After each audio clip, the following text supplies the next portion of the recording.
Yes students, तो बच्चों हम कंटिन्यू करने वाले आज हेलोजन फैमिली। तो हेलोजन फैमिली के अंदर बच्चों सबसे पहले आपके जो एलिमेंट्स हैं, ठीक है, वो कौन कौन से हैं। तो यहाँ से बेटा आपको दिख रही है, ये आपकी पीरियोडिक टेबल है, ठीक है। और इस पीरियोडिक टेबल के अंदर ग्रुप 17 के बच्चों हम लोग बात करने वाले हैं।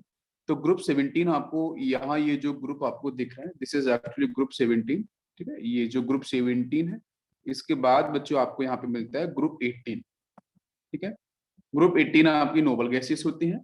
तो जो ग्रुप 17 है वो देखो यहाँ से आपको यहाँ पे देखो डिस्प्ले किया गया है। यहाँ पे क्लोरीन है, ब्रोमीन है, आयोडीन है और बच्चों एसिटाइन है। जो लास्ट एलिमेंट है वो जो आपका मैन मेड है, ठीक है। Astatine is actually man made radioactive, ठीक है, man made radioactive elements, ठीक है। इसके पास रेडियो एक्टिव प्रॉपर्टीज होती हैं, तो इसको बिल्कुल नहीं पढ़ना है, हमारे सिलेबस के अंदर नहीं है एलिमेंट, ठीक। तो कौन कौन से एलिमेंट्स के बारे में आपको बिल्कुल पढ़ना होगा बच्चों, तो आप देख लो यहाँ पे फ्लोरीन है, क्लोरीन है एंड आपका ब्रोमीन एंड आयोडीन। इसके बारे में हम लोगों को डेप्थ में पढ़ना होगा, सारे के सारे एलिमेंट्स के बारे में। तो members of group 17 elements are fluorine, chlorine, bromine, iodine and astatine, लेकिन इसके बारे में मुझे नहीं पढ़ना है। नेक्स्ट बच्चों बात करेंगे नॉन एज हेलोजन। अच्छा, अभी क्वेश्चन आता है कि सर ये जितने भी रेडियोएक्टिव एलिमेंट्स डिस्कस किए थे, बताए गए हैं डिफरेंट फैमिलीज के अंदर, तो उसको कहाँ पढ़ते हैं। तो बच्चों आता है आपका मॉडर्न फिजिक्स, मैं पहले क्लियर कर दूं, मॉडर्न फिजिक्स और प्लस बच्चों न्यूक्लियर केमिस्ट्री, ठीक है। तो यहाँ पे इनके जो भी जितने भी कॉन्सेप्ट्स हैं, जो आपका सिलेबस है उसके रिस्पेक्ट में हम लोग वहां पे डिस्कस करते हैं, ठीक है। ओके, इनका जो डिके है, इनका लॉसिस है, ठीक है, डिफरेंट थ्योरीज के बेस पे हम लोग एक्सप्लेन करते हैं। तो बेटा ये जो आपका वर्ड है हेलोजन, ये ग्रीक वर्ड, ठीक है। ग्रीक वर्ड बच्चों आपका हेलोजन जो है, हेलोजन के बारे में हम लोग बात कर रहे हैं। तो हेलोजन को हम रिलेट कर सकते हैं, halogen is actually Greek word, right. जो हेलोजन है ये आपका ग्रीक वर्ड है, ग्रीक वर्ड। तो इस ग्रीक वर्ड में हेलोजन का जो मीन होता है वो होता है सी सॉल्ट। क्या होता है बच्चों मीन? सी सॉल्ट, सी सॉल्ट, ठीक है। तो आपको पता है हमारे ओशियन या फिर सी के अंदर जितने भी सॉल्ट्स हैं, वहां पे जितने भी टाइप्स के आपके एनाइंस पार्ट हैं, वो एनाइंस पार्ट या फिर जो cations part like sodium, potassium, ठीक है, एस ब्लॉक के जो आपके कैटाइंस होते हैं जनरली, प्लस बच्चों आपके जो एनाइंस हैं, क्लोराइड है, ब्रोमाइड है, लाइक आयोडाइड है, ये सारे के सारे एनाइंस आपको जो यहाँ देख रहे हैं हेलोजन फैमिली के अंदर, फ्लोराइड, क्लोराइड, ब्रोमाइड, आयोडाइड, मतलब इन्फिनिटी टाइप के कैटाइंस, एनाइंस, सॉल्ट्स आपको ओशियन के अंदर, सी के अंदर देखने को मिलते हैं। तो हम जनरली मानते हैं कि हेलोजन फैमिली के अंदर जो हेलोजेंस हैं, ठीक है, उनका जो ओरिजिन है या उसके बारे में डिस्कवरी के बारे में बोले तो बेटा आपकी सी, मतलब हम बोल सकते हैं कि ग्रीक वर्ड आपका जो हेलोजन है, ठीक है, उससे इसका मीन आता है सॉल्ट प्रोड्यूसर। मतलब halogens are those elements which will produce the salt, ठीक है, फ्रॉम द सी। तो ये इसका मीन है। जैसे इनिशियल एग्जांपल है केसीएल, केबीआर, एनएबीआर, ये सारे के सारे सॉल्ट आपको सी के अंदर देखने को मिलते हैं। समझ में आ गया? ओके। अब बच्चों बात करते हैं यहाँ पे इसके इलेक्ट्रॉनिक कॉन्फ़िगरेशन की तरफ। तो इलेक्ट्रॉनिक कॉन्फ़िगरेशन में सबसे पहले, यस बिल्कुल, सबसे पहले बेटा यहाँ पे जो इलेक्ट्रॉनिक कॉन्फ़िगरेशन आपको बताने वाला हूं मैं, ठीक है, यस, ओके। तो इलेक्ट्रॉनिक कॉन्फ़िगरेशन के अंदर सबसे पहला एलिमेंट है बच्चों फ्लोरीन। फ्लोरीन का एटॉमिक नंबर कितना होता है बच्चों? 9। नेक्स्ट बोलूं क्लोरीन का एटॉमिक नंबर क्या होता है? ठीक है, 17। मैं आप लोगों से पूछूंगा इलेक्ट्रॉनिक कॉन्फ़िगरेशन, प्लीज आंसर करना है, ठीक है। ब्रोमीन, ब्रोमीन का बच्चों कितना, मैजिक नंबर ऐड करते जाओ, 35। मैजिक नंबर बेटा वही 2, 8, 8, 18, 18 एंड 32, ठीक है, इनको ऐड करते जाओ, आंसर आपको मिलते जाएंगे। नेक्स्ट है आपका यहाँ से आयोडीन। तो आयोडीन का होता है आपका 53, वेरी इंपॉर्टेंट, 53। नेक्स्ट है बेटा आपका एसिस्टाइन, तो इसका आपका रहता है 85। अब यहाँ से इलेक्ट्रॉनिक कॉन्फ़िगरेशन की बात करते हैं। तो जो आपका दे रखा है बच्चों यहाँ से 9 atomic number for the fluorine, तो इसका एटॉमिक नंबर केलेमिन सील से अगर मैं निकालूं तो बच्चों क्या होगा? 2,7। मैं अगर 17 का निकालूं तो कितना होगा? 2,8,7। पहले मैं सेल्स के शक्ल में बात कर रहा हूँ, केलेमिन। नेक्स्ट बेटा 35 की बात करेंगे 2, 8, 18 एंड आपका 7, ठीक है। नेक्स्ट 53 की अगर बात करते हैं तो 2, 8, 18, 18, 7। नेक्स्ट बेटा 85 की बात करेंगे तो 35 यहाँ पे आ जाएगा, तो 2, 8, 18, नाउ ये 32, देन 18, देन आपका 7, ठीक है। तो ये हो गया आपका KLMN KLMN सेल्स के रिस्पेक्ट में। अब बच्चों हम बात करते हैं इसका आपके सब सेल के रिस्पेक्ट में, तो इलेक्ट्रॉनिक कॉन्फ़िगरेशन में हम लोग ऑर्बिटल्स की बात कर रहे हैं। तो देखो ये जितने भी इलेक्ट्रॉनिक कॉन्फ़िगरेशन आपको यहाँ पे दिखेंगे उस सबके अंदर जो बैलेंस सेल है उसके बारे में जानना जरूरी है। तो पता है बेटा हर किसी का जो इलेक्ट्रॉनिक कॉन्फ़िगरेशन आएगा वो आपका आएगा NH2NP5। जब बेटा 5 इलेक्ट्रॉन्स पी सब सेल में जा रहे हैं तो वी विल कॉल कि बेटा वो क्या है, हैलोजन फैमिली है। क्या है आपकी हैलोजन फैमिली है, राइट। बाकी इसके अंदर ये एन क्या है, एन है बच्चों आपका प्रिंसिपल क्वांटम नंबर या फिर हम बोल सकते हैं period number, right, period number. तो जो भी पीरियड नंबर है वहां पे हम उस तरीके से वैल्यूज पुट करेंगे और आंसर निकाल सकते हैं। जैसे फ्लोरीन की बच्चों बात करते हैं, fluorine basically belong from second period, third period, fourth period, fifth and six, right बच्चों। तो मैं बात करूं फ्लोरीन के बारे में तो क्या हो जाएगा, NH2 पुट करेंगे तो 2s2 2p5। फ्लोरीन के बारे में बात करेंगे तो आपका 3 है तो 3s2 3p5।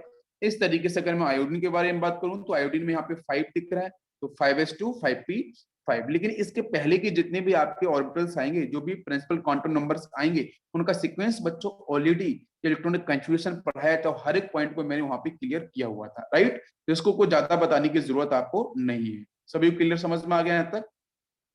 Perfect, yes. अब यहाँ से क्या दिख रहा है बच्चों, ये जो एन दोनों का सेम होगा, principal quantum number will be same. तो इसका मतलब पता है क्या है, इसका मतलब ये है कि कहीं ना कहीं सेम ऑर्बिट से बिलोंग करेंगे। जब ये सेम ऑर्बिट से बिलोंग करेंगे तो टोटल बच्चों इलेक्ट्रॉन्स यहाँ पे बैलेंस कितने हो जाएंगे, कितने हो जाएंगे बताओ जल्दी से। बैलेंस इलेक्ट्रॉन्स की बात करूं कितने हो जाएंगे भाई, 7 इलेक्ट्रॉन्स, बिल्कुल सही, 5 + 2 7। तो इसको क्या चाहिए बेटा ऑक्टेट ऑक्टेट पूरा करने के लिए, ओनली 1 इलेक्ट्रॉन। तो इसका मतलब बेटा इसकी एफिनिटी वैल्यू और इसकी इलेक्ट्रोनेगेटिविटी वैल्यू दोनों वैल्यूज से मैं डिफाइन कर दूंगा, ठीक है। Electron negativity value, electron negativity का मतलब फोर्स ऑफ अट्रैक्शन, ठीक है, जिसमें जेड इफेक्टिव आपका डोमिनेट करता है। और दूसरा बच्चों इलेक्ट्रॉन एफिनिटी, बिकॉज यहाँ पे साइज आपका काफी ठीक ठाक है, और electron affinity is actually part of electronegativity, ठीक है, दोनों का इंटर रिलेशन होता है। तो अब क्वेश्चन है कि इलेक्ट्रोनेगेटिविटी और इलेक्ट्रॉन एफिनिटी डोमिनेट करने की वजह से ये जो हैलोजेंस होते हैं बहुत अच्छे से वन इलेक्ट्रॉन्स को बहुत ही तेजी से अट्रैक्ट कर लेते हैं। तो अट्रैक्ट करने की वजह से इनकी जो रिएक्टिविटी होती है बहुत ज्यादा होती है। बच्चों मैं बताना चाहूंगा, ध्यान से सुनना। एस ब्लॉक के जो हमारे एलिमेंट्स हैं, एस ब्लॉक के जो हमारे मेटल्स हैं, उनकी रिएक्टिविटी डिफाइन की जाती है जब इलेक्ट्रॉन्स को निकालते हैं, इलेक्ट्रॉन्स को रिलीज करते हैं। मेरी बात समझ में आ रही है? आयोनाइजेशन इंथैल्पी के बेस पे सभी क्लियर हो रहा है। दूसरा, जब मैं यहाँ पे पी ब्लॉक के बारे में बात करता हूं तो यहाँ बच्चों जो रिएक्टिविटी डिफाइन की जाती है वो किसके रिस्पेक्ट की जाती है, आपकी इलेक्ट्रॉन नेगेटिविटी के रिस्पेक्ट में, इलेक्ट्रॉन्स को एक्सेप्ट करने की टेंडेंसी के बेस पे। बात समझ में आ रही है? तो मेटल्स की रिएक्टिविटी डिफाइन की जाएगी वो कितने इलेक्ट्रॉन्स को तेजी से रिलीज करेगा। नॉन मेटल एक्टिविटी डिफाइन की जाएगी कि कितनी तेजी से इलेक्ट्रॉन को एक्सेप्ट करेगा। तो इसका मतलब बच्चों ये हो गया कि यहां से आप मुझे ये बताओ, एक सिंपल सा कॉन्सेप्ट है कि NH2NP5 में से अगर 5 इलेक्ट्रॉन्स बाहर निकालोगे ना तो मतलब ये बहुत ही ज्यादा मतलब क्या हो जाएगा भाई, 5 इलेक्ट्रॉन्स को बाहर निकालना आपको ज्यादा एनर्जी सप्लाई करनी पड़ेगी। और भाई 1 इलेक्ट्रॉन को एक्सेप्ट करना कोई इश्यू नहीं है, वो आराम से नेचुरली एक्सेप्ट करेगा इलेक्ट्रॉन्स और कन्वर्ट हो जाएगा बेटा NH2NP6 के अंदर, just like noble gas, right. तो इजिली यहाँ पे हो जाएगी इसकी stability. That's why electronegativity affinity के बेस पे यहाँ पे इनकी जो रिएक्टिविटी जो होती है वो बहुत ज्यादा होती है। रिएक्टिविटी की बात कर रहा हूँ नाउ। अब बच्चों हम बात करने वाले हैं इसकी फिजिकल स्टेट के बारे में। नेक्स्ट शेडिंग आपकी है फिजिकल स्टेट। तो फिजिकल स्टेट के बारे में अगर बात करते हैं बच्चों, तो यहाँ पे जैसे जैसे एटॉमिक नंबर बढ़ेगा, जैसे जैसे कैपिटल जेड की बढ़ेगी वैल्यू बढ़ेगी, जैसे जैसे आपके एटॉमिक नंबर की वैल्यू बढ़ती जाएगी, तो रूम टेम्परेचर पे, ऑर्डिनरी टेम्परेचर पे, ठीक है, रूम टेम्परेचर पे बच्चों एक कंडेंस फॉर्म में आपको दिखाई देंगे, हैलोजेंस दिखाई देते हैं। जैसे मैं फ्लोरीन के बारे में बात करूं तो फ्लोरीन बच्चों किस में मिलता है, गैस की फेज में। फ्लोरीन क्या होगा बच्चों, गैस की फेज में मिलेगा। क्लोरीन के बारे में बात करेंगे तो ये भी गैस की फेज में मिलेगा। ब्रोमीन के बारे में बात करेंगे तो बच्चों यहाँ पे फ्यूमिंग लिक्विड, ठीक है, FUMING, फ्यूमिंग लिक्विड की फॉर्म में। और लास्ट आपका है आयोडीन, वो बच्चों मिलता है वोलेटाइल सॉलिड। वोलेटाइल सॉलिड की फेज में देखने को मिलेगा। तो जिस तरीके से बेटा एटॉमिक नंबर की वैल्यू बढ़ती जाएगी, तो वहां पे ये इजिली बच्चों कंडेंस होते जाते हैं। इनके एक नेचर है, इनकी प्रॉपर्टीज है। मॉलिक्यूल्स, मॉलिक्यूल्स की फेज की बात कर रहा हूँ बेटा। ये जो मैंने एटम लिखा है ना, ये मॉलिक्यूल्स यहाँ पे F2Cl2 Br2 I2। तो जिस जिस तरीके से एटॉमिक नंबर की वैल्यू बढ़ती जाएगी, ये अपने कंडेंस नेचर को शो करते हैं। तो यहाँ पे आपको फ्लोरीन गैस की फेज में मिलेगा, मॉलिक्यूल्स ऑब्वियसली। ठीक है, क्लोरीन की बात कर रहे हैं तो वो मॉलिक्यूल्स की हम बात कर रहे थे, वो गैस की फेज में है। ये फ्यूमिंग लिक्विड है, ये आपका वोलेटाइल लिक्विड की फेज में, राइट। और हेलोजेंस बच्चों एग्जिस्ट करते हैं डाइमर फॉर्म के अंदर। नाउ क्वेश्चन इज दिस कि जो डायटोमिक फेज है, जो डायटोमिक फेज है इनका, वो आपका आयोनिक है या कोवेलेंट है? कैसा है बच्चों? आयोनिक और कोवेलेंट। तो मेरा आंसर होगा बच्चों कोवेलेंट। मेरा आंसर होगा कोवेलेंट। क्यों? क्योंकि बच्चों यहाँ पे एक हेलोजन जब दूसरे हेलोजन से कंबाइन कर रहा होता है, तो एक हेलोजन के पास बच्चों कितने हैं? 7 वैलेंस इलेक्ट्रॉन्स हैं, उसको एक चाहिए तो 8 में कन्वर्ट हो जाएगा। तो ये एक इधर से शेयर करेगा, एक इधर से शेयर करेगा। दोनों इलेक्ट्रोनेगेटिविटी बच्चों कैसी है? इक्वल है, बराबर इलेक्ट्रोनेगेटिविटी है।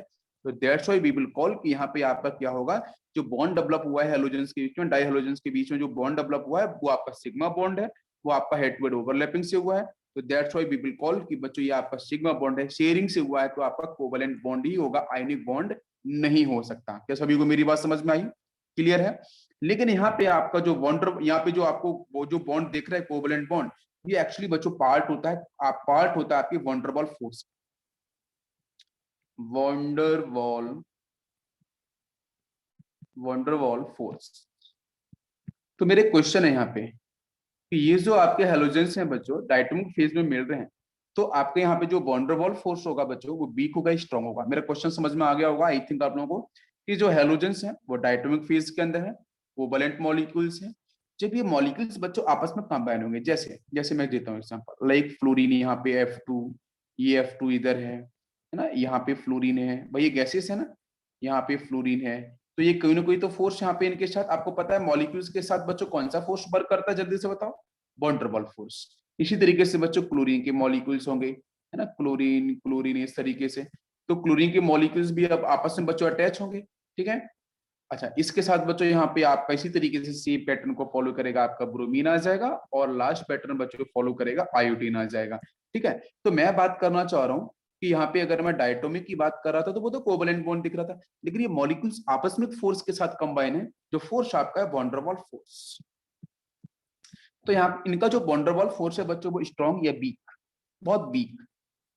कैसा होगा? बहुत वीक वॉन्डरवॉल, बहुत वीक वॉन्डरवॉल फोर्स होगा। क्यों वीक होगा?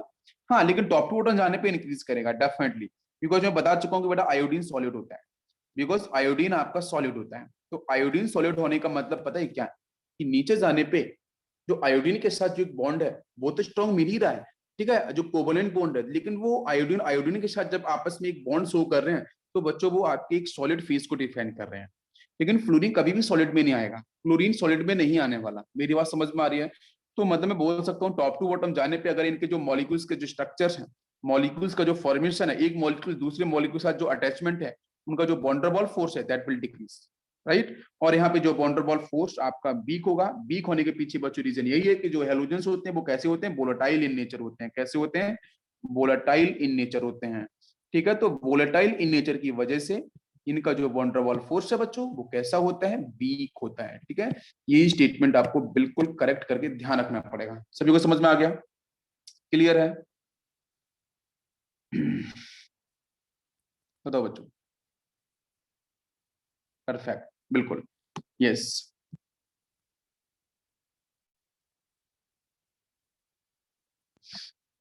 नेक्स्ट नेक्स्ट बच्चों बात करते हैं हम लोग हेलोजन फैमिली के अंदर कि fluorine and chlorine are much more abundant compare to bromine and iodine in the following forms. ये और दे रखी है कुछ, ठीक है, यहाँ पे आपकी कुछ और दे रखी है नेचुरल ऑकरिंग मटेरियल्स। जैसे बच्चों आपका फ्लोस्फर, नाम ध्यान रखना पड़ेगा, क्रायोलाइट इंपॉर्टेंट है अकॉर्डिंग टू नीड सीगर सिलेबस। नेक्स्ट बच्चों आपका है फ्लोरोपाइटाइट, ठीक है, यहाँ पे इसका फर्स्ट का फॉर्मूला है CaF2, ध्यान रखो प्लीज, ठीक है। क्रायोलाइट Na3Al, जैसे मैं बोल रहा हूँ इसी तरीके से सेम क्वेश्चन, सेम आपके फॉर्मूले के ऊपर क्वेश्चंस आपके डिस्कस किए जाते हैं नीट के अंदर, ठीक है। और लास्ट आपके सारे के सारे बच्चों रॉक हैं, ठीक है, सारे के सारे आपके रॉक क्रिस्टल्स हैं। ठीक है, ये सारे सारे ओर्स हैं जहां से हम लोग क्या कर सकते हैं। ऊपर वाले में देखो CaF2, ये फ्लोरीन का हो जाएगा, ठीक है। और नेक्स्ट क्रायोलाइट की बच्चों बात करेंगे, तो क्रायोलाइट मैंने पहले भी डिस्कस किया था सोडियम के लिए, है ना बच्चों। तो सोडियम भी हम ऑक्साइड कर सकते हैं, लेकिन यहाँ पे फ्लोरीन आपको दिखाई दे रहा है। नेक्स्ट बच्चों बात करते हैं तो कोई यहाँ पे ये फ्लोरीन आपको दिख रहा है, ठीक है। तो ये तीनों के तीनों जो सेक्शन है वो आपके यहाँ पे फ्लोरीन के आपके ओर्स हैं। नेक्स्ट बात करते हैं कि fluorine and chlorine are much more abundant. उसके पीछे कुछ जैसे हम बात कर रहे हैं फॉलोइंग फॉर्म्स में अगर बात करते हैं, जैसे क्लोरीन को लेकर अगर मैं बात करूं तो पहला आपका यहाँ पे सोडियम क्लोराइड हो गया, ठीक है। क्लोरीन अगर यहाँ पे मैं फिर से क्लोरीन के बारे में बात करूंगा तो जैसे कार्नलाइट हो गया, KCl MgCl2, ठीक है, यहाँ क्लोरीन दिख रहा है। नेक्स्ट ब्रोमाइड के बारे में बात करेंगे तो bromides occurs in sea water and brine lakes, ठीक है। और iodine occurs in low concentration in sea water. तो ये इनकी प्रेजेंस है, ये कहाँ कहाँ पे पाए जाते हैं, तो उनके जो ओर्स हैं उन ओर्स को आपको बिल्कुल एज इट इज ध्यान रखना पड़ेगा, जो उनके मॉलिक्यूलर फार्मूले हैं। नाउ कम्स क्वेश्चन, पहला क्वेश्चन आपके सामने यहाँ पे दिख रहा है, aqueous solution of which salt will not contain ions with the electronic configuration. दे रखा है आपको यहाँ पे 1s2 1s2 2s2 and 2p6 3s2 and 3p6, ठीक है। ये इलेक्ट्रॉनिक कॉन्फ़िगरेशन आपको दे रखा है। तो आपको बताना क्या है, बताना ये है कि जो गिवन ऑप्शंस हैं, पहला ऑप्शन इसमें है सोडियम फ्लोराइड, सेकंड ऑप्शन है पोटेशियम ब्रोमाइड, नेक्स्ट है सोडियम क्लोराइड, नेक्स्ट है बेटा कैल्शियम आयोडाइड, ठीक है। ये आपको यहाँ पे सारे के सारे सॉल्ट दे रखे हैं। और एक्वस मीडियम के साथ है, तो एक्वस मीडियम का मतलब बेटा सारे के सारे आयोनाइज होंगे। आयोनाइज होंगे तो मतलब आपको कैटाइन मिलेगा, कैटानिक पार्ट मिलेगा और आपको एनानिक पार्ट मिलेगा, ठीक है। तो उन्हीं के इलेक्ट्रॉनिक कन्फिग्रेशन को रिलेट करना है। तो aqueous solution of which salt will not contain, ठीक है, will not contain ion with electronic configuration जो दे रखा है ना कोई ऑप्शन एक ऐसा होगा, ठीक है, जो ऑप्शन इस कॉन्फ़िगरेशन को डिफाइन नहीं कर रहा होगा। चलो बच्चों सॉल्व करो। आपको दिख रहा है लास्ट में क्या, लास्ट में बेटा दिख रहा है NH2 और NP6 फॉलो किया जा रहा है, ये तो फॉलो किया जा रहा है NH2 NP6, मतलब बेटा यहाँ पे ऑक्टेट कंप्लीट है, 8 इलेक्ट्रॉन्स आपको दिख रहे हैं। देखो भाई कॉन्फ़िगरेशन में 8, तो मतलब क्या कि कहीं ना कहीं इसने हाँ बिल्कुल नोबल गैस की तरह पहुंच चुका है। तो मतलब क्या होगा कि जब मैं इन इन पर्टिकुलर सॉल्ट को मैं आयोनाइज कराऊंगा तो ऊपर से Na+ मिलेगा, F- मिलेगा। दूसरे से बच्चों क्या मिलेगा, सोडियम प्लस मिलेगा, क्लोरीन माइनस मिलेगा, इधर पोटेशियम प्लस मिलेगा, Br- मिलेगा, Ca+2 मिलेगा। इधर अगर इसे आयोनाइज करूंगा मैं तो कैल्शियम बच्चों +2 मिलेगा, अर्थ मेटल का एलिमेंट है, और यहां से मिलेगा 2I-। तो आपको पता है कि जो S ब्लॉक के एलिमेंट्स हैं फर्स्ट ये वाले, उनका आपका कन्फिग्रेशन क्या होता है बच्चों, उनका कन्फिग्रेशन होता है आपका NS1 या NH2, ठीक। वो इलेक्ट्रॉन एक निकालेंगे, दो निकालेंगे, नोबल गैस की तरह बन जाएंगे। तो वो कन्फिग्रेशन तो मैच कर ही रहा है। यहाँ पे लास्ट इलेक्ट्रॉन बच्चों पी के साथ डिफाइन किया जा रहा है, तो मतलब यहाँ पे आपको फ्लोराइड F-Cl-, Br-, I-, उनके कॉन्फ़िगरेशन को रिलेट करना है और बताना है कि यहाँ पे कौन सा ऐसा कॉन्फ़िगरेशन है जो इसको रिलेट नहीं कर रहा है। सॉल्व करो बच्चों, क्वेश्चन को देखो। NaF जो मिल रहा है ना उसमें आपको F- मिलेगा, F-1। भाई फ्लोरीन का कॉन्फ़िगरेशन क्या होता है आपको सभी को पता है। भाई ये कहां से बिलोंग करता है, सेकंड पीरियड से, राइट, अभी मैंने आपको बताया था। तो बच्चों यहाँ पे क्या आएगा 2s2 और 2p6 हो जाएगा। 5 होता है ना, एक ले लेगा तो 2p6 हो जाएगा। यहाँ तो 3s आया ही नहीं, यहाँ तो 3s 3p आया ही नहीं भाई, ठीक है। तो पहले ऑप्शन में तो नहीं आ रहा है ऑब्वियसली बच्चों, ए ऑप्शन। बी भी चेक करते हैं, ऐसा नहीं है। अगर मैं Br- बच्चों लिखूं यहाँ पे, तो Br- का बेटा लास्ट में देखो ब्रोमीन का क्या होता है एटम का कॉन्फ़िगरेशन, 3s2 और 3p5 होता है। उसमें एक लगा तो 6 हो जाएगा। यस, ये तो मैच कर गया ना बच्चों, बिल्कुल मैच कर गया, तो ये नहीं हो सकता। उसने पूछा विल नॉट कंटेन।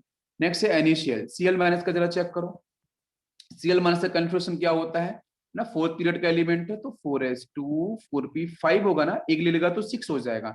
लेकिन बच्चों इसके पहले ये देखो, ये फोर्थ ऑर्बिट है ना, ये फोर्थ ऑर्बिट है, तो फोर्थ ऑर्बिट से पहले तो बच्चों थर्ड ऑर्बिट आया होगा ना, कि मतलब ये क्लोरीन का न्यूक्लियस, n=1 पहला ऑर्बिट, n=2 आपका सेकेंड ऑर्बिट, n=3 आपका थर्ड ऑर्बिट, n=4 आपका फोर्थ ऑर्बिट। समझ में आ गया। तो जब फोर्थ ऑर्बिट तक अगर आप पहुंच चुके हो तो बच्चों 3 तो पहले आ गया होगा ना, तो 3s 3p तो पहले ही होगा इसमें। मेरी बात समझ में आ रही है भाई। सिंपल अगर मैं कन्फ्यूजन पूछूं, complete configuration for the chlorine अगर मैं पूछूं आपसे, तो 1 सेकेंड हम लोग ब्रोमीन पे चले गए हैं। ओके ब्रोमीन, ओके यहाँ पे मिस्टेक हो गई है, ये ब्रोमीन क्लोरीन का मैंने एक्सचेंज कर दिया है, ठीक है।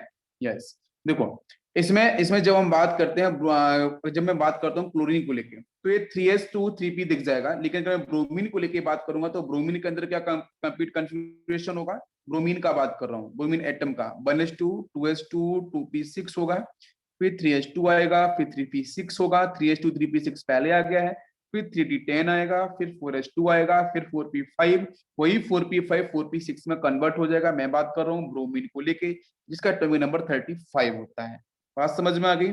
तो मतलब ये भी ऑप्शन नहीं हो सकता है, क्लोरीन वाला भी नहीं होगा, एज वेल एज ब्रोमीन का भी नहीं होगा। अब नेक्स्ट बच्चों बात करते हैं आयोडीन। तो आयोडीन में तो बेटा पहले से बहुत अंदर प्रेजेंट होगा, ठीक है। तो हमारा ऑप्शन कौन सा हो जाएगा? ए ऑप्शन, बिल्कुल सही। ए ऑप्शन कितने बच्चों ने किया था? Raise your hands please. बिल्कुल, यस, परफेक्ट। नेक्स्ट बच्चों हम लोग बात करने वाले हैं प्रॉपर्टीज की तरफ, क्लियर? यस, नेक्स्ट बच्चों हेडिंग होगी हमारी यहाँ पे प्रॉपर्टीज, प्रॉपर्टीज ऑफ हैलोजेंस। तो प्रॉपर्टीज ऑफ हैलोजेंस पे सबसे पहले बच्चों हम बात करने वाले हैं एटॉमिक नंबर। तो आपको पता है एटॉमिक नंबर, आपको क्लियर दिख रहा है, कोई डाउट नहीं है, मैजिक नंबर को ऐड करते चले जाओ, आंसर्स आपको मिलते जाएंगे, ठीक। ओके, एटॉमिक मास के बारे में बात करते हैं। एटॉमिक मास बच्चों लगभग हम डबल करते जाएंगे, तो एटॉमिक मास, ये जो टेबल दिख रही है ये बच्चों NCERT की टेबल है, ठीक है, वहीं से ली गई है, ये आपको दिख रही होगी। इलेक्ट्रॉनिक कन्फिग्रेशन अभी जस्ट हम डिस्कस कर चुके हैं, किसी को कोई कंफ्यूजन इसमें? नोबल गैस किस तरीके से ली गई है? तो बच्चों पता है फ्लोरीन, क्लोरीन, ब्रोमीन, आयोडीन। जो नए बच्चे जोड़े हैं अदर बैचेस से, उनके लिए थोड़ा सा मैं बता देता हूँ कि यहाँ बच्चों देखो पहला एलिमेंट इधर हीलियम होगा, नियोन ये फर्स्ट पीरियड का होता है, ये सब सेकंड पीरियड को होते हैं, fluorine, neon, helium, neon, argon, krypton, xenon and जो रिडॉन, यहाँ पे एसिस्टाइन आ जाएगा, राइट। तो जब फ्लोरीन के मैं इलेक्ट्रॉनिक कन्फिग्रेशन की बात करूंगा तो इसके ऊपर बच्चों कौन सा? हीलियम। तो मैं हीलियम को लूंगा बिकॉज हीलियम का एटॉमिक नंबर कम होगा इससे, तो मैं उसको लूंगा। और उसके बाद कितने इलेक्ट्रॉन, देखो फ्लोरीन के पास कितने, जरा मैं बताता हूँ कितने इलेक्ट्रॉन्स है, 9 है। 9 को मुझे फिल करना है with respect to noble gas, तो कैसे कर सकते हैं? तो फ्लोरीन सेकंड पीरियड का है, तो सेकंड पीरियड से ऊपर पीरियड का नोबल गैस कौन सा? हीलियम। तो हीलियम के पास बच्चों कितने होते हैं, कितने इलेक्ट्रॉन्स होते हैं बताओ? 2 इलेक्ट्रॉन्स होते हैं ना, NH2 1s2 होता है आपका ना, 1s2 होता है, तो हीलियम निकलो 1s2 को रिप्रेजेंट इसने कर दिया। बाकी बाकी जो बचे इलेक्ट्रॉन्स हैं वो सेकंड रूल पढ़ा जाता है, ठीक है, उसके थ्रू अरेंज कर दो, तो यहाँ से आपका 2s2 एंड आपका 2p5 बचे थे, 7 इलेक्ट्रॉन्स आपके फिल हो चुके हैं। इसी तरीके से बच्चों आपका क्लोरीन, ब्रोमीन, आयोडीन, जो न्यू बैचेस हैं, न्यू बैच से बचा है, उनके लिए मैं डिस्कस कर दिया। चलो अब बच्चों बात करते हैं कुछ अदर प्रॉपर्टीज हैलोजेंस की। यस, अब बेटा बात करने वाले हैं हम लोग यहाँ पे कोवैलेंट रेडियस के बारे में, ठीक है। कोवैलेंट रेडियस ये भी आपका एनसीईआरटी का ही है, ठीक है, एनसीईआरटी का डाटाबेस जो आपको दिख रहा है यहाँ पे, बिल्कुल। तो कोवैलेंट रेडियस ये भी पाइकोमीटर में है, आयनिक रेडियस बच्चों पाइकोमीटर में है, ठीक है। एक्स प्लस नहीं मिलने वाला, एक्स प्लस मिलता है बच्चों, किसका मिलता है? आयोडीन का मिलता है। जब आयोडीन अटैच होगा आपकी किसके साथ? क्लोरीन के साथ, आयोडीन फ्लोरीन के साथ, तो आयोडीन पे आ जाएगा पॉजिटिव चार्ज, ठीक है ना। और याद होगा ऑफलाइन सेशन के अंदर मैंने जो रिएक्शंस पढ़ाई थी ना इलेक्ट्रोकेमिकल सीरीज के बाद, कि कौन सी रिएक्शन फीजिबल होगी, कौन सी रिएक्शन फीजिबल नहीं होगी, तो बिल्कुल कौन किसको रिप्लेस करती है, कौन किसको रिप्लेस नहीं करती है, inter halogen reactions, inter halogen compound के बारे में बताया था, तो वो अभी अब डिस्कस करूंगा मैं, ठीक है। तो कोवैलेंट रेडियस के बारे में बच्चों बात करते हैं, तो आपको पता है यहाँ पे कि हेलोजेंस के अंदर बच्चों अगर मैं किसी भी पीरियड के साथ बात करूं तो हेलोजेंस का अपने आप में जेड इफेक्टिव सबसे ज्यादा होता है। मैं बात करूं बेटा अक्रॉस दी पीरियड, लेकिन जब मैं बात करता हूं टॉप टू बॉटम ग्रुप के साथ बात करता हूं तो डेफिनेटली बच्चों साइज विल डोमिनेट, वहां पे हम बिल्कुल भी जेड इफेक्ट को अप्लाई नहीं कर सकते हैं अगर मुझे साइज को देखना है, एटॉमिक साइज को या आयोनिक साइज को, ठीक है। तो टॉप टू बॉटम आने पे ग्रेजुअली आपका साइज विल इंक्रीज, बिकॉज बच्चों यहाँ पे एटॉमिक नंबर बढ़ रहा होता है, सेल्स बढ़ रही होती हैं, साइज बढ़ रहा होता है, घर में कमरे बढ़ रहे होते हैं, सिंपल से रीजन यही है, ठीक है। ऑर्बिटल्स बढ़ते हैं, ऑर्बिट का साइज बढ़ता जाता है, तो डेफिनेटली साइज विल इंक्रीज। मैं क्वेश्चन पूछूं कि बेटा हैलाइड आयन बनेंगे, बिकॉज इलेक्ट्रॉन्स को एक्सेप्ट ही करेगा, बिकॉज कॉन्फ़िगरेशन दिख रहा है आपको सबसे लास्ट में, क्या दिख रहा है सबके साथ? NH2 NP5 दिख रहा है, 1 इलेक्ट्रॉन लेगा और लेते ही बच्चों इसका ऑक्टेट कंप्लीट हो जाएगा, समझ में आ गया सभी को। तो यहाँ पे जो चार्ज डेवलप होगा वो जनरली बेटा क्या होगा? वो X माइनस, ठीक है। हैलाइड आयन नेगेटिव चार्ज आया तो ID लास्ट में लगाया जाएगा, IDE। तो हैलाइड आयन आपको देखने को मिलेगा, परफेक्ट हो गया। अच्छा, लेकिन आयोडीन की बेटा प्रॉपर्टी अलग है, मैं बताऊंगा वो सॉल्ट के साथ कैसे बिहेव करता है, कब आपको अगर उसके साथ इलेक्ट्रोनेगेटिव एटम आ जाएंगे आपके आयोडीन के साथ तो उस पर प्लस माइनस चार्ज कैसे डेवलप हो जाएगा, ठीक है। लेकिन मैं जनरली बात करूं तो जनरली बच्चों आयोडीन भी क्या करता है, वो भी काम यही करेगा बेटा, स्टेबिलिटी गेन करने के लिए 1 इलेक्ट्रॉन को एक्सेप्ट करेगा और ये बन जाएगा I माइनस के अंदर। परफेक्ट, सभी को समझ में आ रहा है। तो ये जो वैल्यूज डाटाबेस यहाँ पे लिखा है बेटा 133 है, 184 है, 196 है, 220 है, आपको दिख रहा है वैल्यूज बढ़ती जा रही है, ठीक है। नेक्स्ट आयनेशन एंथैल्पी की तरफ आते हैं। तो आयनेशन एंथैल्पी बच्चों क्या बोलती है, तो आयनेशन एंथैल्पी में देखो बेटा फ्लोरीन की सबसे अधिक है 1680, ठीक है। और आई थिंक आपको क्लास में मैं ये पढ़ा चुका हूँ पीरियोडिक टेबल के अंदर प्रॉपर्टीज में ionisation enthalpy value, ionisation enthalpy पढ़ा चुका हूँ ना। क्लोरीन बेटा हेलोजेंस की देखो कितनी है 1680, बहुत ज्यादा है। क्लोरीन की उससे कम है, ठीक है, ये वैल्यू इससे कम है। और क्लोरीन ब्रोमीन की देखो तो बच्चों इसकी वैल्यू इससे कम दिख रही है, और सबसे लास्ट में देखो तो ये वैल्यू बहुत कम हो रही है। तो ऐसा क्यों बेटा, आयनेशन एंथैल्पी का मतलब क्या होता है, तो कौन बताएगा मुझे आयनेशन एंथैल्पी का मतलब, चलो बताओ, निरांत आप बताओ, what is the mean of ionisation enthalpy, बताओ। और इसको जरा रिलेट करो थोड़ा सा। हाँ पहले हो चुका तो मैं पूछना चाहूंगा आपसे, बताओ आयनेशन एंथैल्पी। हेलोजेंस की जो आयनेशन एंथैल्पी है वो जनरली बच्चों हाई होती है, ठीक है, जनरली हाई ही होती है। आपको दिख रही है सारी की सारी वैल्यू 1000 से ऊपर है, तो ऑब्वियसली वैल्यू यहाँ पे क्या है आपकी, हाई है, हाई है बिल्कुल, है ना, किलोजूल पर मोल में है। तो सारे के सारे हेलोजन की 1000 से ऊपर है तो एंथैल्पी आपकी ज्यादा है, काफी हाई है। ये क्या इंडिकेट कर रही है बताओ मुझे, ये पता है क्या इंडिकेट कर रही है, ये हाई जो वैल्यू है वो क्या इंडिकेट कर रही है, बताओ भाई निरांत। आउटर मोस्ट शेल के इलेक्ट्रॉन को रिमूव करने के लिए जितनी मिनिमम एनर्जी लगती हो। हाँ मतलब ये जो हाई वैल्यू क्या डिनोट कर रही है कि बेटा यहाँ से इलेक्ट्रॉन निकलना बहुत दिक्कत है, बहुत मुश्किल है, बहुत बहुत मुश्किल है।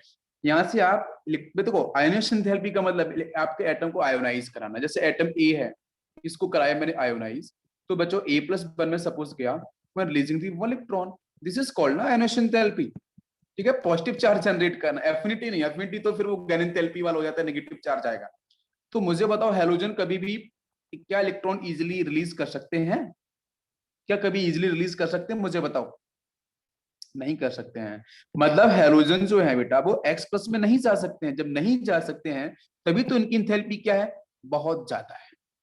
समझ में आ गया रीजन, तभी इनकी जो इंथैल्पी है वो बहुत ज्यादा है। लेकिन अगर मैं फ्लोरीन से आयोडीन की तरफ जाऊंगा तो बच्चों आयोनाइजेशन एंथैल्पी की वैल्यू क्या होती है, डिक्रीज, क्या होती है, डिक्रीज होगी। और क्यों डिक्रीज होगी, व्हाट इज द रीजन, कोई बताएगा मुझे, बिकॉज साइज बच्चों बढ़ेगा, बिकॉज साइज क्या होगा, बढ़ेगा। अगर आप कैटन कंपेयर करो जैसे मैंने करा बच्चों यहाँ पे F प्लस, मैंने किया Cl प्लस, मैंने किया सपोज किया Br प्लस, मैंने किया I प्लस, तो मुझे बताओ आर इजिली मैं कंपेरिजन कर रहा हूँ, fluorine chlorine bromine iodine comparison कर रहा हूँ, तो इजिली इलेक्ट्रॉन्स इन सब में कौन इजिली दे सकता है, तो बेटा आयोडीन दे सकता है। बिकॉज पता है कि टॉप टू बॉटम जाने पर मेटेलिक प्रॉपर्टी भी बढ़ती है लिटिल बिट, तो इलेक्ट्रॉन देना वो थोड़ा इजी हो जाता है आयोडीन के लिए। क्या आपको मेरी बात समझ में आ रही है बच्चों, क्लियर है। तो टॉप टू बॉटम जाने पे आयोनाइजेशन थेरेपी की वैल्यू बच्चों क्या करती है, डिक्रीज करती है। यहाँ पे आयोडीन इजीली इलेक्ट्रॉन्स को रिलीज कर सकता है। सभी क्लियर है, परफेक्ट, ओके। लोएस्ट वैल्यू कौन सी हो गई, तो लोएस्ट वैल्यू बेटा कौन सी होगी, हेलोजेंस के अंदर आयोडीन की, ठीक है, जो फॉर्म कर रहा है आई प्लस आयन। इसके बहुत सारे एग्जांपल्स भी हैं, आप यहाँ ले सकते हो एग्जांपल, जैसे बच्चों लिया मैंने आईसीएल, आप देख लो यहाँ पे आयोडीन बच्चों पॉजिटिव में है, सीएल माइनस में है। अगर आयोडीन इलेक्ट्रॉन नहीं दिया होता ना तो ये कंपाउंड ही नहीं बना होता। आगे आवाज समझ में, जैसे बच्चों बोलो मैं आयोडीन आईसीएन बोलूं, आयोडीन साइनाइड, बताओ मुझे क्या होगा, तो यहाँ पे भी ये आई प्लस होगा और सीएन माइनस होगा। अगर आयोडीन इलेक्ट्रॉन नहीं दिया होता तो भी ये कंपाउंड नहीं बनता, बट ये कंपाउंड बनते हैं तो मतलब आयोडीन प्लस में आता है। समझ में आ गया पूरा का पूरा कॉन्सेप्ट, तो एग्जिस्टेंस हो गया आयोडीन प्लस में मिलेगा, यस बिल्कुल। नेक्स्ट, नेक्स्ट बच्चों बात करेंगे इलेक्ट्रॉन गेन एंथैल्पी। ये भी टेबल बच्चों आपके एनसीईआरटी की है, परफेक्ट। तो एनसीईआरटी देखने की जरूरत नहीं है आपको, वो यहीं पे कवर हो जाएगी बिल्कुल। तो बेटा अब हमारा क्वेश्चन है इलेक्ट्रॉन गेन एंथैल्पी पे है। तो इलेक्ट्रॉन गेन एंथैल्पी में बच्चों क्या दिख रहा है कि फ्लोरीन का है -333, क्लोरीन का है -349, ब्रोमीन का है -324, 325 समथिंग, आयोडीन का है आपका -296, और एस्टेन का बच्चों डिफाइन नहीं किया गया है। तो हमारा पता है क्वेश्चन क्या है कि इलेक्ट्रॉन गेन एंथैल्पी में जो वैल्यू ट्रेंड कर रही है उसके पीछे रीजन कोई मुझे बताएगा? चलो मैं चेक करना चाहूंगा कौन। इलेक्ट्रॉन गेन एंथैल्पी क्लोरीन की ज्यादा रहेगी, फ्लोरीन से हिसाब में क्लोरीन की ज्यादा रहेगी, क्योंकि क्लोरीन में डी ऑर्बिटल्स का प्रेजेंट होता है। ओके देखो, मैं सिंपल सी बात करूं, आप इलेक्ट्रॉन गेन एंथैल्पी को, बहुत से बच्चों को कंफ्यूजन होता है यहाँ पे, वो एफिनिटी, इलेक्ट्रॉन एफिनिटी बच्चों वही है जो इलेक्ट्रॉन गेन एंथैल्पी है, बट इलेक्ट्रॉन गेन एंथैल्पी का मतलब है mathematical representation of electron affinity. Correct है ओम? मैंने एक ऑफलाइन सेशन में इसको मैथमेटिकली एक्सप्लेन भी किया था। बिल्कुल। Yes sir. तो हाँ, अब क्वेश्चन है कि जैसा आप बता रहे थे, तो यहाँ पे फ्लोरीन और क्लोरीन का कंपैरिजन, जरा उसका रीजन ना एक बार और रिपीट कर दो। सर क्लोरीन में डी ऑर्बिटल्स की प्रेजेंट है। बिल्कुल सही है, एक्स इलेक्ट्रॉन्स का एडिशन। हाँ ठीक है, मैं अगर आपसे सिंपल सिंपल अगर मैं क्वेश्चन पूछूं, तो हेलोजेंस की जो इलेक्ट्रॉन एफिनिटी वैल्यू है वो क्या होती है, हाई या लो? हेलोजेंस की हाई होगी सर, क्योंकि उनको एक ऑब्वियसली हाई इलेक्ट्रॉन होती मिलेगा है। तो वो नोबल नोबल गैस में बिल्कुल जाएगा। सही, ऑब्वियसली हाई होती है, बिकॉज इजिली इलेक्ट्रॉन्स को एक्सेप्ट करते हैं। ठीक है, तो हेलोजेंस की जो इलेक्ट्रॉन एफिनिटी वैल्यू है वो बिल्कुल आपकी हाई होती है, बिकॉज वन इलेक्ट्रॉन एक्सेप्ट करना है उनको। ठीक है, और जैसे एक्सेप्ट करेंगे बेटा फटाक से नोबल गैस की तरह बन जाएंगे, नोबल गैस कन्फर्मेशन को एक्वायर कर लेंगे, तो स्ट्रॉन्ग टेंडेंसी होगी to accept the additional electrons. सभी को क्लियर हो गया है? परफेक्ट। वैल्यूज निगेटिव में दे रखी है। बहुत बारी बच्चों वैल्यूज क्या होती है इलेक्ट्रॉन एफिनिटी के साथ में, अगर मैं बात करूं ना, तो इसकी वैल्यू इलेक्ट्रॉन वोल्ट में भी दी जाती है, डिफरेंट यूनिट्स हैं। ठीक है, यूनिट्स है उसमें इस तरीके से दी जाएगी। लेकिन फ्लोरीन की जो इलेक्ट्रॉन एफिनिटी मुझे बताना, ज्यादा होती है या कम होती है? बताओ ओम, फ्लोरीन की इलेक्ट्रॉन एफिनिटी वैल्यू लो होती है या हाई होती है? क्लोरीन से लो होगी। लो होती है। क्यों लो होती है? सर वो उनके पास डी ऑर्बिटल्स नहीं होंगे, इसलिए वो इजीली एक्सेप्ट नहीं कर पाएंगे। बिल्कुल सही है, लेकिन मैं जानना चाह रहा हूं, आप उसके रिपल्सन के बेस पे बताओ, आप इलेक्ट्रॉन डेंसिटी के बेस पे बताओ मुझे। साइज हाँ बहुत छोटा क्योंकि है, क्लोरीन का साइज बहुत साइज छोटा छोटा है, है। हाँ स्मॉल साइज है, रिपल्सन ज्यादा फील करेगा। इस साइज छोटा होने का मतलब इलेक्ट्रॉन डेंसिटी, इलेक्ट्रॉन डेंसिटी हाँ डेंसिटी कैसी होगी, हाई होगी। हाई होगी। हाँ, तो जो एक इलेक्ट्रॉन एक्स्ट्रा जोड़ना चाहेगा ना, तो यहाँ पे हिंड्रेंस क्रिएट होगा, रिपल्शन क्रिएट होगा। आपको बात समझ में आ गई? सभी बच्चों को यस बात सर। समझ में आ रही है? हम लोग जो डिस्कशन कर रहे हैं सभी को समझ में आना चाहिए। किसी कोई बीच में क्वेरीज है तो आप बोल सकते हो, पूछ सकते हो अभी। ठीक है, बिल्कुल। तो यहाँ पे आपके हिंड्रेंस होने की वजह से, रिपल्सन होने की वजह से, तो एक्स इलेक्ट्रॉन्स यहाँ से एक्सेप्ट नहीं किया जाएगा आपके फ्लोरीन के द्वारा। लेकिन अब आते हैं हम क्लोरीन की तरफ, तो बताओ जरा क्लोरीन में क्या होगा इसकी वैल्यू? क्लोरीन की साइज बड़ी होगी, इसलिए बिल्कुल वो सही, ज्यादा रिपल्शन नहीं होगा। बिल्कुल रिपल्सन ज्यादा नहीं होगा, इजिली इलेक्ट्रॉन्स को एक्सेप्ट कर लेगा। बिल्कुल, वैल्यू आपकी इंक्रीज करती जाएगी। समझ में आ गया? बिल्कुल। तो वही ट्रेंड आपको यहाँ पे दिखाया गया। तो रीजन सभी क्लियर हो गया बेटा, फ्लोरीन क्लोरीन का यहीं पे गाड़ी फंसती है, तो आपको समझ में आ गया होगा। इलेक्ट्रोनेगेटिविटी की बात करते हैं तो सभी को पता है, मैं वैल्यूज लिखा चुका हूँ। क्लोरीन की बेटा, फ्लोरीन की सबसे अधिक 4 होती है, देन आपकी 3.2, इसकी 3 समथिंग आपकी ये वैल्यूज है। इस तरीके से आपको ध्यान रखना है। नेक्स्ट बच्चों कॉन्सेप्ट है इसमें आपका डेल्टा एच हाइड्रेशन के ऊपर। ठीक है, change in enthalpy of hydration. तो बेटा आपको पता है पीरियोडिक टेबल के अंदर पढ़ाया था ना हाइड्रेशन इंथैल्पी के बारे में, सभी को पता होगा। हाइड्रेशन भी पढ़ाया था मैंने आपको, कि जो आपकी पॉजिटिव चार्ज जो कैटाइंस होते हैं, और जो बच्चों नेगेटिव चार्ज जो एनाइंस होते हैं, तो उनके आसपास जितनी ज्यादा चार्ज डेंसिटी, मतलब मैं एक क्वेश्चन पूछूं कि किसी भी कैटाइन एनाइन के आसपास वाटर मॉलिक्यूल्स अधिक कब लग सकते हैं? वाटर मॉलिक्यूल्स अधिक लगने का मतलब उनका हाइड्रेशन, ज्यादा हाइड्रेशन होगा। तो मैक्सिमम हाइड्रेशन किस पे डिपेंड करता है? वो डिपेंड करता है इलेक्ट्रॉन डेंसिटी के ऊपर, राइट? तो जिसकी बच्चों यहाँ पे हेलोजेंस है तो नेगेटिव चार्ज से रिप्रेजेंट किए जाएंगे हैलाइड्स। तो जहां पे जिस हैलाइड्स की नेगेटिव चार्ज डेंसिटी जितनी ज्यादा होगी, वहां पे वाटर मॉलिक्यूल बच्चों डाइपोल होता है, प्लस माइनस आपको दिख रहा है, देखो ये प्लस माइनस। तो डाइपोल उतना ज्यादा, वाटर मॉलिक्यूल उतना ज्यादा अटैच होगा। आपको बात समझ में आ गई? तो सबसे ज्यादा डेल्टा एच जो change in enthalpy for the hydration है, वो सबसे अधिक किलो जूल पर मोल में किसकी होगी? तो आई थिंक आपको आंसर पता चला होगा कि जो फ्लोरीन भाई साहब हैं उनकी निगेटिव चार्ज डेंसिटी बहुत ज्यादा है, बहुत स्मॉल साइज है, तो ज्यादा वाटर मॉलिक्यूल्स लगने वाले हैं। तो डेल्टा जो हाइड्रेशन होगा वो आपका हैलाइड का फ्लोराइड में सबसे ज्यादा होगा, और फिर ये बन जाएगा लगभग आपका ट्रेंड, डिक्रीजिंग सीक्वेंस बनेगा। लेकिन फ्लोराइड का सबसे ज्यादा होगा बिकॉज इसकी चार्ज डेंसिटी बेटा सबसे ज्यादा है, क्लोरीन की तरफ जाओगे तो बच्चों यहाँ पे 3D मिलना स्टार्ट हो जाता है, फिर 3D की फीलिंग होती है, तो यहाँ पे साइज बढ़ता जाता है, आपकी नेगेटिव चार्ज डेंसिटी बच्चों डिस्पर्ज होती है, फैलती जाती है। तो फैलने का मतलब वहां पे जो वाटर मॉलिक्यूल्स है उतना ज्यादा अट्रैक्शन फील नहीं करता डाइपोल, जिसकी वजह से कम हाइड्रेशन होता है नीचे वाले आपके हैलाइड्स के साथ, लाइक क्लोराइड, ब्रोमाइड, आयोडाइड। सभी को समझ में आ गया? इजी? यस। क्वेश्चन आ गया है, चलो एक क्वेश्चन करते हैं फिर आगे चलते हैं। क्वेश्चन रीड करो और बताओ बच्चों। क्वेश्चन यहाँ पे आपको दे रखा है, electron gain in enthalpy with negative sign of fluoride is less than that of chloride chlorine due to. एक क्वेश्चन पूछा गया है, बताओ इसका आंसर जल्दी से। डी ऑर्बिटल भी नहीं होता है और उसकी हाई डेंसिटी होती है और उसके पास रिपल्शन भी ज्यादा क्रिएट होगा, तो इसलिए वो एक्सेप्ट नहीं करेगा। बिल्कुल बिल्कुल, रितेश ने एक इसमें आंसर पे क्या है, chlorine bromine, fluorine bromine iodine, ठीक है। तो यहाँ पे आपने क्या, electron gain in enthalpy with negative sign of fluorine is less than because of chlorine. उसके सीधा आंसर था आपका कि बेटा स्मॉल साइज ऑफ फ्लोरीन, अभी जस्ट मैंने बोला था, प्रीवियस क्वेश्चन है, तो ऑप्शन कौन सा हो जाएगा? सी। इसके अलावा कोई लग रहा है आप लोगों को? चलो नेक्स्ट क्वेश्चन। नेक्स्ट क्वेश्चन है बेटा, halogen have maximum negative electron gain enthalpy in the respective period of the periodic table, why? बताओ। आंसर तो सामने दे रखा है, ठीक है, और बहुत सारे क्वेश्चन हम लोग पीरियोडिक टेबल में कर रखे हैं अभी तक। तो बेटा यहाँ पे क्या होगा, हैलोजेंस के maximum electron negative gain enthalpy क्यों है? किसी भी पीरियड में, किसी पीरियड में आओगे सेकेंड थर्ड फोर्थ, तो उसमें जो नोबल गैस दिखेगी ना, उसकी जो इलेक्ट्रॉन गेन एंथैल्पी है बच्चों मैक्सिमम नेगेटिव होगी, ठीक है। तो रीजन बच्चों सामने है कि उसका जेड इफेक्टिव क्या होता है, जेड इफेक्टिव बच्चों सबसे ज्यादा होता है, इफेक्टिव न्यूक्लियर चार्ज की वैल्यू किसी भी रिस्पेक्टिव पीरियड में हैलोजेंस की सबसे ज्यादा होती है। और दूसरा बच्चों smallest size in the period, और कहीं भी आप पीरियड में अगर ट्रेवल कर रहे हो तो बच्चों हैलोजेंस का साइज बच्चों सबसे छोटा ही आपको मिलेगा because of Z effective maximum.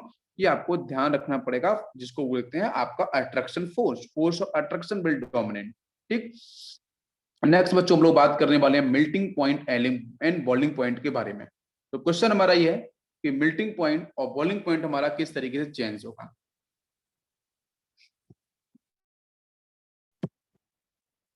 Yes, तो बच्चों मेल्टिंग पॉइंट और बॉइलिंग पॉइंट के बारे में बात करने वाले हैं, तो हमेशा बच्चों टर्म को सुनना जरा। बिल्कुल, मैंने बच्चों यहाँ पे बोला है मेल्टिंग पॉइंट, आपके दिमाग में क्या आता है मेल्टिंग पॉइंट के बारे में? मेल्टिंग पॉइंट बच्चों एक टेम्परेचर है, एक फिक्स टेम्परेचर है, ठीक है, हर किसी। अब मेल्टिंग पॉइंट बेटा डिफाइन फॉर लिक्विड, गैस और सॉलिड किसके डिफाइन होगा? तो आपको पता चल रहा है कि सर यहाँ जो मेल्टिंग पॉइंट वर्ड आपने यूज किया, चीजों को मिल्ट होना, मिल्ट होने का मतलब बच्चों सॉलिड मिल्ट होता है, राइट, सॉलिड मिल्ट होता है। गैस बच्चों आपकी, गैस क्या होगी बच्चों, कंडेंस हो सकती है, गैस से और गैस में कन्वर्ट नहीं हो सकता। लिक्विड बच्चों वेपराइज हो सकता है, ठीक है, लिक्विड आपका सॉलिड में कन्वर्ट हो सकता है। लेकिन मैंने मेल्टिंग वर्ड यूज किया है, तो melting word is used for solid. क्या आपको मेरी बात समझ में आ रही है? तो वही क्वेश्चन है कि melting point is a temperature. जैसे हम बात करते हैं आइस के लिए, आइस को बच्चों मेल्ट करते हैं 0 डिग्री सेल्सियस पे, तो क्वेश्चन हमारा है कि आसानी से मेल्ट कौन करेगा, उसका केल्विन में टेम्परेचर आपको बताना है। तो मैं अभी थोड़ी देर पहले आपको बता चुका था, आयोडीन, आयोडीन का नेचर बच्चों कैसा होता है, बहुत परफेक्ट सॉलिड होता है। क्लोरीन बच्चों कैसा होता है बताओ, मैंने बताया था गैस की फेज में, right. Yes, van der Waals force भी यहाँ पे वीक होते हैं। तो हमारा आंसर समझ में आया कि है, जल्दी से बताओ भाई, सॉलिड नेचर किसका सबसे बेटर? आयोडीन का। हो गया आंसर क्लियर दिमाग में? अब आते हैं बॉइलिंग पॉइंट के ऊपर, बिल्कुल सही आंसर।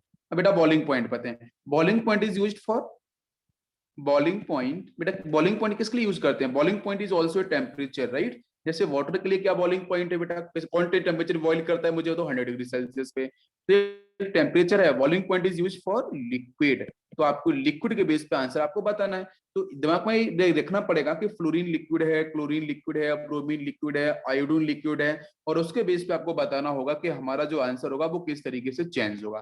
तो चलो बच्चों यहाँ देखो, जो मेल्टिंग पॉइंट टर्म है ना, उसको आप रिलेट कर सकते हो यहाँ से। देखो मेल्टिंग पॉइंट टर्म को आप रिलेट कर सकते हो वॉन डेर वाल्स फोर्स के साथ, और वॉन डेर वाल्स फोर्स को हम एटॉमिक मास या मॉलिक्यूलर मास से रिलेट कर सकते हैं, ठीक है। तो जहां पे आपका मॉलिक्यूलर मास एटॉमिक मास ज्यादा होगा, वहां पे वॉन डेर वाल्स फोर्स ज्यादा होगा। वॉन डेर वाल्स ज्यादा होने का मतलब बच्चों मेल्टिंग पॉइंट ज्यादा होगा। Now come boiling point. तो बॉइलिंग पॉइंट को रिलेट कैसे करते हैं, प्लीज बच्चों ध्यान देना। बॉइलिंग पॉइंट को बेटा रिलेट करते हैं इंटर मॉलिक्यूलर फोर्सेस से। प्लीज बच्चों बात सुनना, हमेशा के लिए काम आपको काम आएगी। मेल्टिंग पॉइंट बच्चों वंडरबॉल फोर्स और मास से रिलेट करना पड़ेगा, और आपको बिल्कुल फिजिकल फोर्सेस हैं, यस ऑब्वियसली फिजिकल फोर्सेस की बात की जाएगी बिल्कुल। तो इंटरमॉलिक्यूलर फोर्सेस की बात करूंगा तो बच्चों यहाँ पे आपके हाइड्रोजन बॉन्ड उस पर डिपेंड करेगा, डाइपोल पे डिपेंड करता है, और बच्चों वंडरबॉल फोर्स पे भी डिपेंड करता है, ठीक है। तो क्वेश्चन हमारा यहाँ पे है कि हमारा बॉइलिंग पॉइंट मेल्टिंग पॉइंट तो समझ में आ गया सॉलिड को लेके, लेकिन बॉइलिंग पॉइंट को हम रिलेट कैसे करें। तो बॉइलिंग पॉइंट किसका ज्यादा होगा, तो बताओ बच्चों। एच बॉन्डिंग तो है नहीं सर, एच बॉन्डिंग तो भाई फ्लोरीन डायटोमिक है ना, क्लोरीन डायटोमिक है। एच बॉन्डिंग क्या देख सकते हैं, यहाँ से नहीं, एच बॉन्डिंग से आंसर नहीं बनेगा। क्या डाइपोल से आंसर बनेगा, नहीं सर डाइपोल से भी आंसर नहीं बनने वाला, क्यों, क्योंकि सर यहाँ पोलैरिटी डेवलप ही नहीं होती है। बिल्कुल सही, तो आंसर बच्चों जाएगा यहाँ से। जब यहाँ पे आपका डिपेंड करेगा तो सीधा आप फटाफट से टिक कर लेना तो भाई साहब सबसे ज्यादा आपका आयोडीन का हो जाएगा, बिल्कुल सही। फिर उससे कम किसका होगा, ब्रोमीन का, फिर क्लोरीन का, सबसे लास्ट में आपका फ्लोरीन का। हो गया। तो मैं क्या बताना चाह रहा हूँ कि जब क्वेश्चन मेल्टिंग पॉइंट का आएगा तो आपको इससे रिलेट करना है, जब बॉइलिंग पॉइंट का आएगा तो इन टर्म से रिलेट करना है, ठीक है। और इसी टर्म के बेस पे आपको आंसर को टिक करना होगा।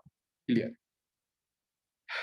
नेक्स्ट बच्चों, यस नेक्स्ट हम लोग बात करने वाले हैं कि बच्चों जो फ्लोरीन है उसकी जो बॉन्ड लेंथ है, मतलब जो एक्स सिंगल बॉन्ड एक्स है, इनकी बॉन्ड लेंथ के बारे में।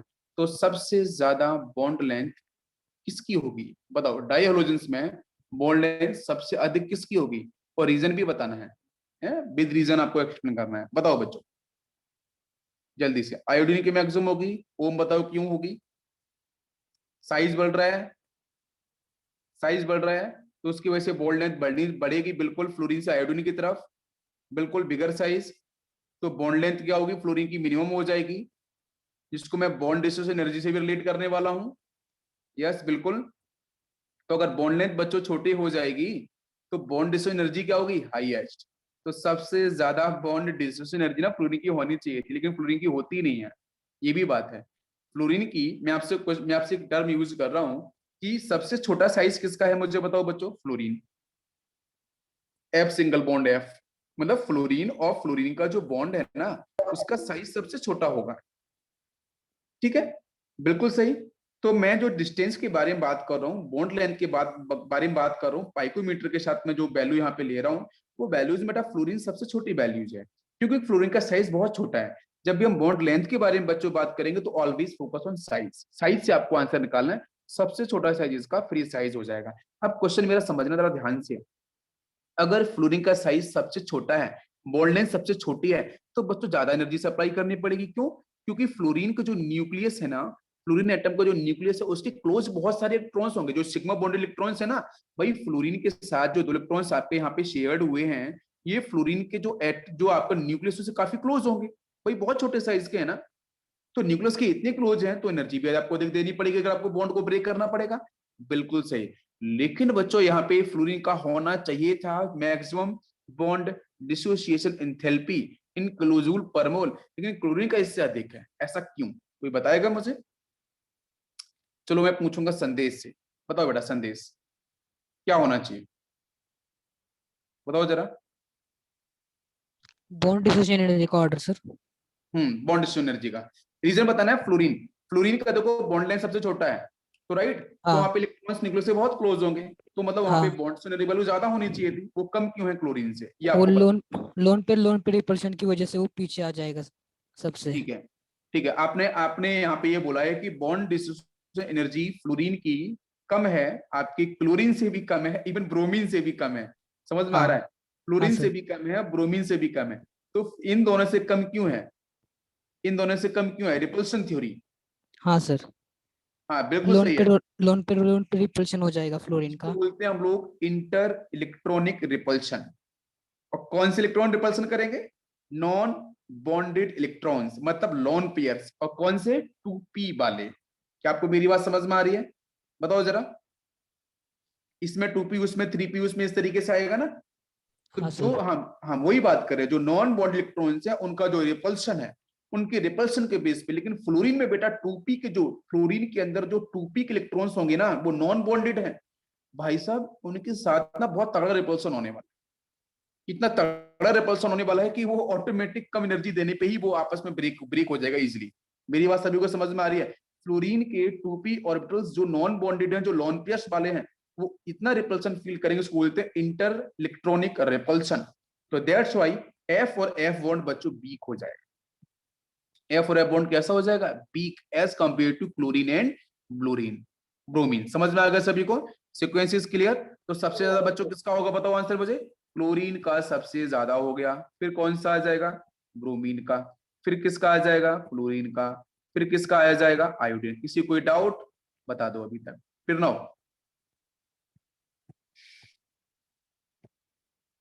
सभी क्लियर हो गया होगा? यस।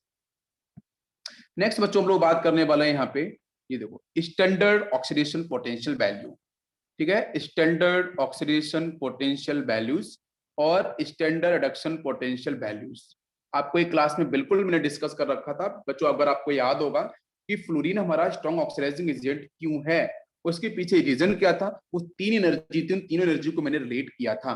तो अब मैं इसका आंसर पूछना चाहूंगा, एक बार देख लो ध्यान से बच्चों। फ्लोरीन की वैल्यू कितनी है? 2.87, क्लोरीन की 1.36, ब्रोमीन की 1.09 एंड आयोडीन की 0.54। अब क्वेश्चन इज दिस कि फ्लोरीन की सबसे अधिक क्यों है? कौन मुझे बताना चाहेगा?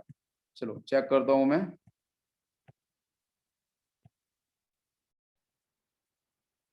यस, देखो मैं हेडिंग ले लेता हूं यहाँ पे, reduction potential and oxidizing nature. Reduction potential and oxidizing nature, अब तो समझ लेना ध्यान से, ठीक है? यस। तो यहाँ पे बच्चों हम लोग जब बात करते हैं स्टैंडर्ड रिडक्शन पोटेंशियल हैलोजेंस का, तो वो सारे के सारे पॉजिटिव होते हैं। स्टैंडर्ड रिडक्शन पोटेंशियल वैल्यू ये हैलोजेंस वाले केस के अंदर बच्चों कैसी होती है? पॉजिटिव होती है।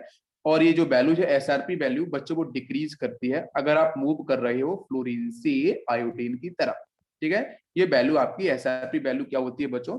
ये डिक्रीज करती जाती है। ठीक है, और नो डाउट जो हैलोजेंस है बेटा वो स्ट्रॉन्ग ऑक्सीडाइजिंग एजेंट की तरह वर्क करते हैं। हम बोल सकते हैं कि उनका जो ऑक्सीडाइजिंग पावर है वो डिक्रीज करेगा फ्लोरीन से आयोडीन की तरफ। तो यहाँ पे क्वेश्चन हमारा ये है कि इनके हम स्ट्रेंथ को डिफाइन कैसे करें? ऑक्सीडाइजिंग स्ट्रेंथ, ऑक्सीडाइजिंग एजेंट का जो नेचर है वो कौन कौन सी एनर्जीज पे डिपेंड करता है, उनके स्ट्रेंथ को हम डिफाइन कैसे करें? कहानी यही है, ये ज्यादा क्यों है? तो एनर्जीज के बारे में बच्चों में बात कर लूं तो आपको पता है हैलोजन X2 होता है। तो इसको जरा पूरी एनर्जीज में लेके आ रहा हूं। देखो बच्चों सबसे पहले यहाँ पे लिख लो भाई 1/2 X2 लिख सकते हैं, कोई डाउट उसमें?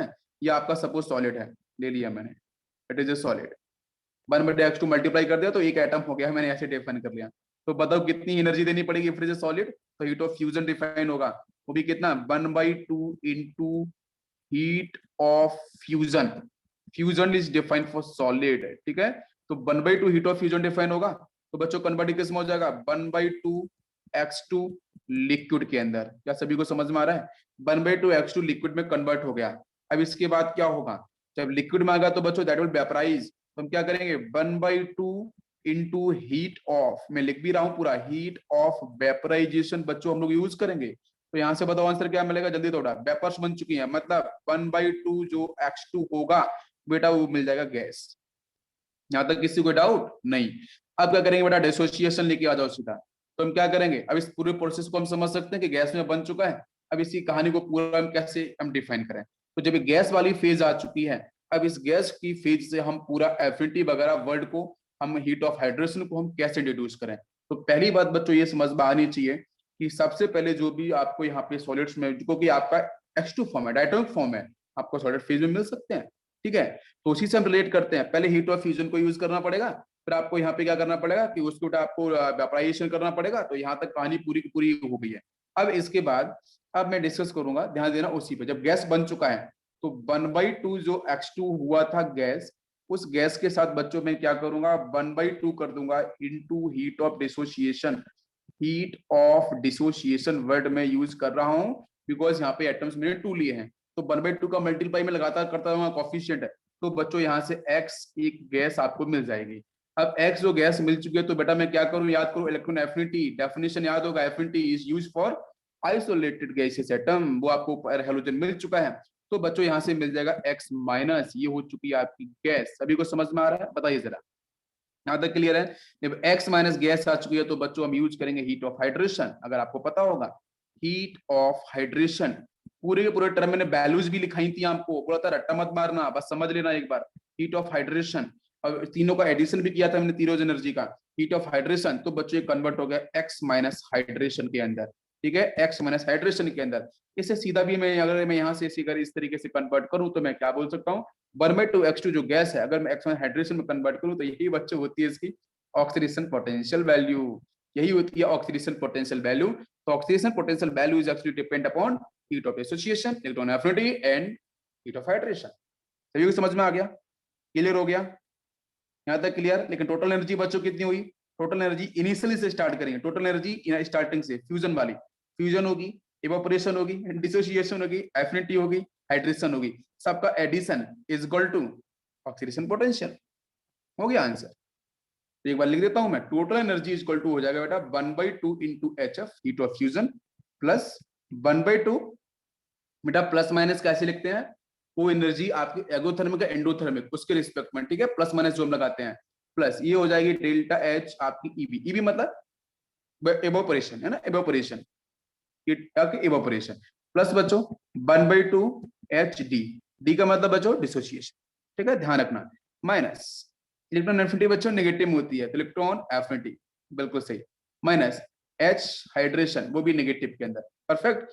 बस इन सब को आगे जोड़ दो, ये जो वैल्यू बेटा E दिखाई दे रही है, यही जो E वैल्यू है ये बेटा है ऑक्सीडेशन पोटेंशियल, यही ऑक्सीडेशन पोटेंशियल को डिफाइन करेगी।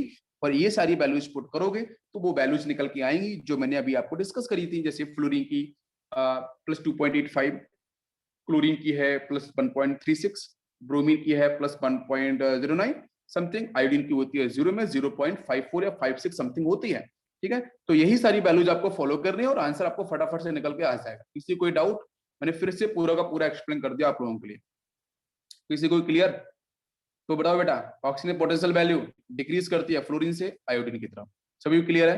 तो फ्लोरीन बच्चों कैसा होगा बताओ, अच्छा खासा ऑक्सीडाइजिंग एजेंट, बिल्कुल, because it will reduce easily, yes. तो इसका मतलब बेटा यहाँ से अगर F2 के साथ मैंने अगर अदर हैलोजेंस, अदर मैं हैलाइड को लेके आया फ्लोरीन के सामने, अगर मैंने ये आपके अदर हैलाइड्स, ठीक है, लाइक क्लोराइड बेटा, लाइक ब्रोमाइड, लाइक आयोडाइड, इसकी रिएक्शंस क्लासरूम में करा चुका हूं मैं पहले भी ऑफलाइन के अंदर। तो बेटा सीधा F2 इज जबरदस्त बेस्ट ऑक्सीडाइजिंग एजेंट, तो डेफिनेटली इट विल रिड्यूस, तो 72 समझ यहाँ पे आपका 0 ऑक्सीडेशन नंबर, तो -1 में जाएगा तो 2F माइनस, और ये बेटा बाकी बेटा क्या होंगे, ऑक्सीडाइज करेंगे, यस, तो ये बन जाएंगे आपके X2। किसी कोई डाउट यहाँ तक कभी क्लियर हो गया है? बाकी प्रोसेस फॉलो कर लोगे, बाकी प्रोसेस फॉलो कर लोगे, रिएक्शन आपको सभी क्लियर है?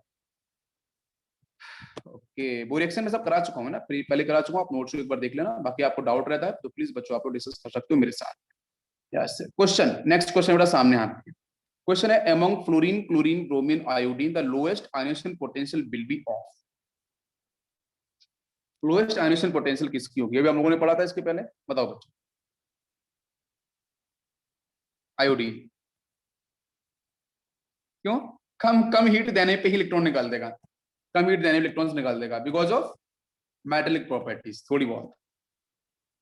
Next question, electronegativity follows the order, क्या आंसर होगा? इलेक्ट्रोनेगेटिविटी फॉलोज द ऑर्डर, क्या आंसर होगा बच्चों, जल्दी से बताओ, कम ऑन। ये रही वैल्यूज, बस उठा के लगा दो सीधा टिक। भाई ऑप्शन लिया गया है, ये आया ना, ऐसा नहीं कि सीधा उठा के जोड़ दो, यहाँ पे आयोडीन नहीं है आपका, हाँ बिल्कुल, फर्स्ट ऑप्शन वैल्यू सभी को याद है ना, बिल्कुल वैल्यूज के बेस पे, वैल्यूज तो सभी को याद ही होंगी। Next question, bond energies of F2Cl2Br2 I2R दे रखा है 155, 244, 193 एंड 151 किलोजूल पर मोल। क्लोरीन का है डायटोमिक, क्लोरीन का है, ब्रोमीन का है, आयोडीन, सारी वैल्यूज दे रखी हैं बच्चों। Bond energies, the biggest bond will be in,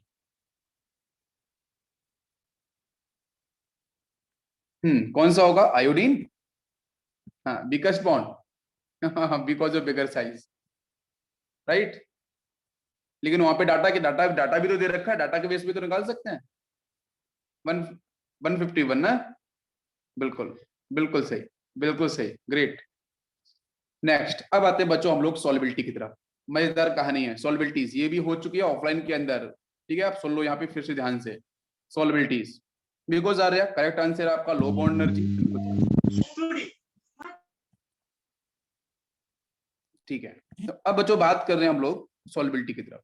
तो सॉल्युबिलिटी की जब हम लोग बात करते हैं तो आप मुझे पहले ये बताओ, हैलोजेंस पोलर होते हैं कि नॉन पोलर? हैलोजेंस पोलर और नॉन पोलर?